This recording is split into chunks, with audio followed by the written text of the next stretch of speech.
Hello and welcome to Daily Reflection with Aneel Aranha. Today is the 19th of May 2018. We're going to reflect on John 21:20 to 25. Peter turned and saw the disciple whom Jesus loved following them. He was the one who had reclined next to Jesus at the supper and had said, "Lord, who is it that is going to betray you?" When Peter saw him, he said to Jesus, "Lord, what about him?" Jesus said to him, "If it is my will that he remain until I come, what is that to you? Follow me." So the rumor spread in the community that this disciple would not die.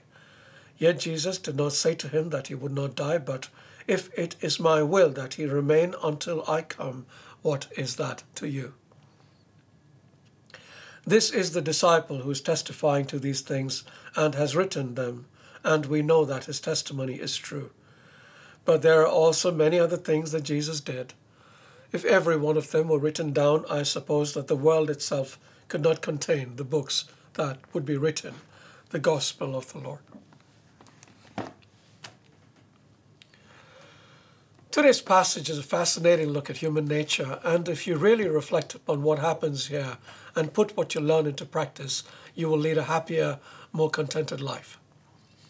This incident immediately follows the story of the restoration of Peter after Jesus asks Peter 3 times if he loves him.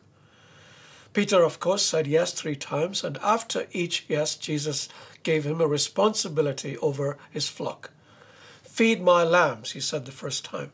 The second time he told Peter, "Tend my sheep." And finally, the third time, Jesus said, "Feed my sheep." The Catholic Church believes that this was the moment when Jesus appointed Peter as Pope. Now look at what happens. They are going along the way, the Lord Jesus and Pope Peter, and Peter sees John following them, and the first thing he wonders about is what is going to happen to John? What was Jesus going to do with him? And Jesus does the equivalent of rapping Peter on the head by saying, "What is that to you?" He was basically telling Peter to mind his own business and count his own blessings. But what Peter did is so common to so many of us, isn't it? God has blessed us with so much, but very often we don't see these blessings because our eyes are on other people and the blessings they have received. So what happens?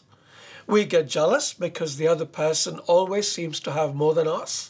And we become ungrateful to God because we think he has shortchanged us. And we become resentful and bitter. So, stop looking at others.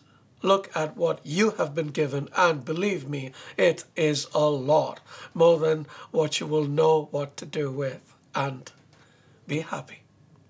God bless you.